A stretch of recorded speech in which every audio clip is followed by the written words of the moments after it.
ये पार्टी उनके परिवार के पक्ष में है और आने वाले समय में फैसला भी लेंगे पार्टी। क्या उलेमा ने और जनता ने ऐलान किया है कि ज़ियाउर रहमान बर्क को चुनाव लड़ाया जाए, और उन्होंने एक तरफ मैयत रखी थी, दूसरी तरफ वोट डाल रहे थे। इस वफादारी के बाद क्या उनको ये इनाम मिलेगा? ये आपको नहीं सोचना है, उन्हें और हमें और परिवार के लोगों को सोचना है। अनिल जी, एक अहम सवाल, मुसलमानों ने नेताजी पे भरोसा किया, पार्टी पे भी भरोसा किया समाजवादी पे, और आप पर भी भरोसा किया। आपके लिए मुसलमानों का प्लान ऑफ एक्शन आगे का क्या है?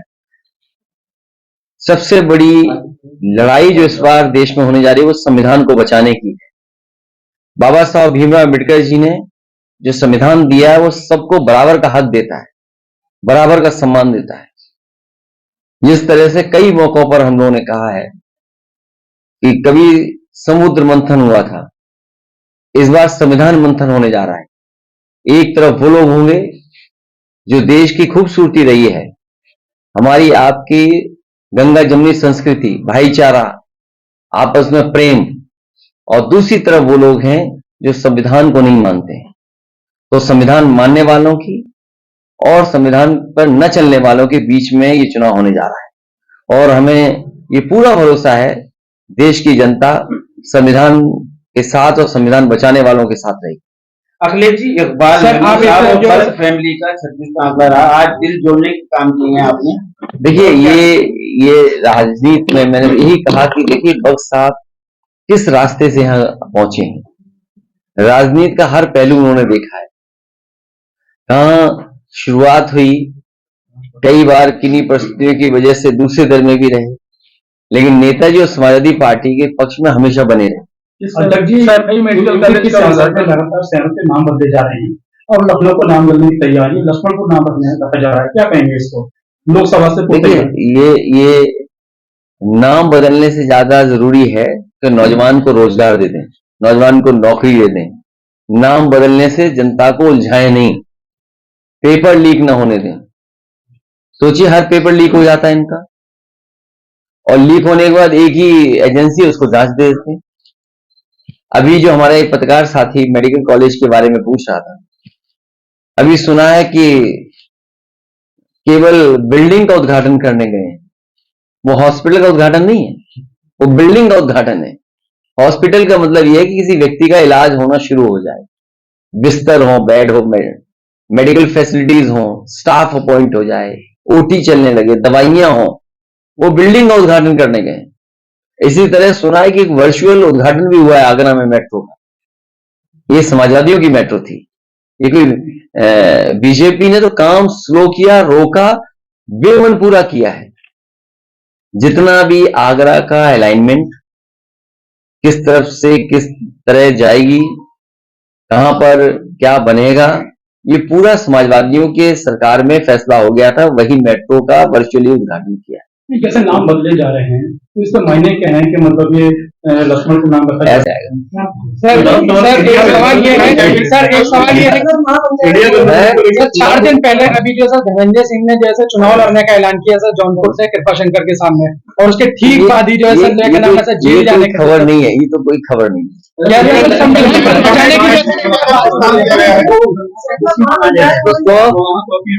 दंगों का दोषी माना गया है, कोर्ट ने दोषी माना है। कोर्ट के सवाल पर हम लोग कैसे कोई प्रश्न लगा सकते हैं?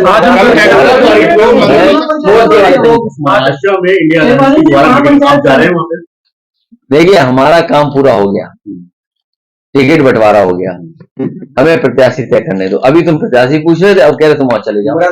कैसे लोग हो भाई, हमें करना है वो करने दो, तो वहां भेज रहे कि जाइए वहां चले जाओ। अभी हमें काम अपना करना है। अगर उन्हें वोट पता लग जाए कि वोट एक और विस्तार से मिल सकते हैं, एक और विस्तार कर देंगे।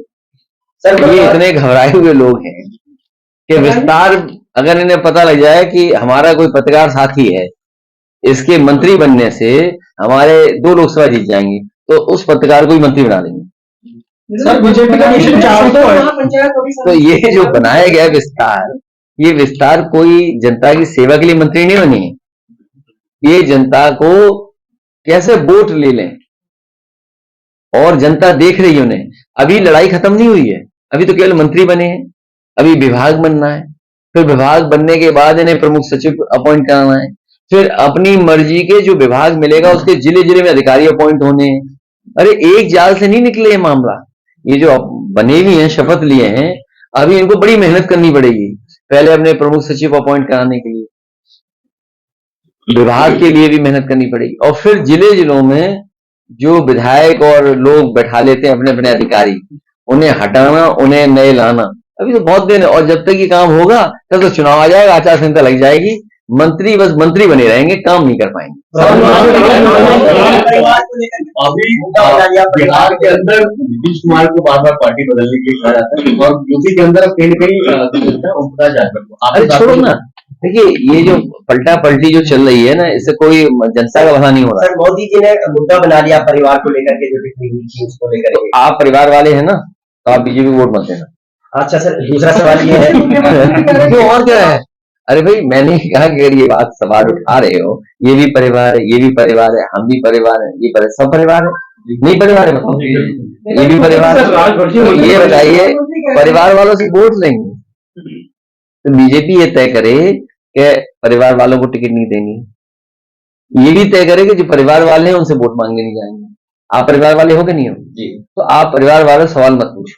वो कह रहे हैं पूरा देश मेरा परिवार है। तो हमारा नहीं है देश परिवार? अरे ये बताओ, देश हमारा परिवार नहीं है, सबका परिवार है देश। प्रधानमंत्री जी एक अभियान शुरू कर रहे हैं सुझाव पेश करने। अब क्या जरूरत है सुझाव? अब तो जाना है उन्हें। अब ये सुझाव मांगो कि जाए कैसे वो, इसके लोग सुझाव देंगे। अभी टिकट मत बांटो, नहीं तुम और टिकट बंटवा दोगे और झगड़ा करा दोगे। संभल का बहुत जल्दी वहां का भी हो जाएगा। अब सूची आ जाएगी बहुत जल्दी, और चुनाव आ गया है, तारीख आने दो, सब सूची आ जाएगी। शफीकुर रहमान भक्त साहब पार्टी के प्रति हमेशा मजबूती के साथ खड़े रहे। उनके ना रहने पर न केवल समाजवादी पार्टी के लोगों को दुख है, बल्कि उनके लाखों लाख साथी, सहयोगी, मददगार, परिवार के लोग बहुत दुखी रहे। इंसान के जीवन में सबसे बड़ी बात है पहचान और सम्मान। उनके ना रहने पर जिस तरीके से जनता ने सम्मान दिया है, ये बहुत कम लोगों को मिलता है सम्मान। जीवन भर जिसने सेवा की हो, मदद की हो, तभी इसी तरह का प्यार मिल सकता है और सम्मान के साथ जनता आ सकती है। वो उस कड़ी और उस पीढ़ी के नेता थे जो कभी कोई बात छिपाते नहीं थे। अपनी राय, अपना सुझाव या अपना तर्क बहुत स्पष्ट रूप से कहते थे। कई मौके आए जब उन्होंने अपने लोगों की बात रखी, हो सकता है कुछ लोगों को ना पसंद आई, लेकिन कम से कम वो ऐसे व्यक्ति थे जो अपने लोगों की बात बहुत सफाई से रखते थे। वो कभी कौन नाराज होगा, कौन क्या सोचेगा, इसके बारे में कम सोचते थे, बल्कि जो बात सही होती थी वो ज्यादा महत्वपूर्ण समझते थे। लोकसभा में मैंने उनको देखा, कई मौकों पर विपक्ष के लोगों ने आवाज बुलंद कर करके उन्हें दबाने की कोशिश की, लेकिन मैंने अपने आगे देखा, आंखों से देखा कि वो किसी के दबाव में नहीं आते थे। जो बात उन्हें कहनी होती थी वो कह के रहते थे। तो ऐसे नेता को हम लोगों ने खोया है। वो अपने जीवन भर मेहनत कर करके बहुत बड़ी राजनीतिक विरासत इस परिवार को देके गए। इस परिवार को एक बहुत बड़ी पहचान देके गए, जहां वो कई बार विधायक रहे, सांसद रहे, कई दलों में रहे हों, आखिरी में समाजवादी पार्टी में भी थे, पहले भी समाजवादी पार्टी में थे और दल में भी होके आए, लेकिन जनता के प्रति और जनता से जुड़ाव हमेशा बना के रखा उन्होंने। हमें उम्मीद है ये परिवार जो राजनीतिक विरासत भक्त साहब देके गए उसको लेकर के जाएंगे, उसको और संभालेंगे और सजोएंगे और इस विरासत को आगे ले जाने का काम करेंगे।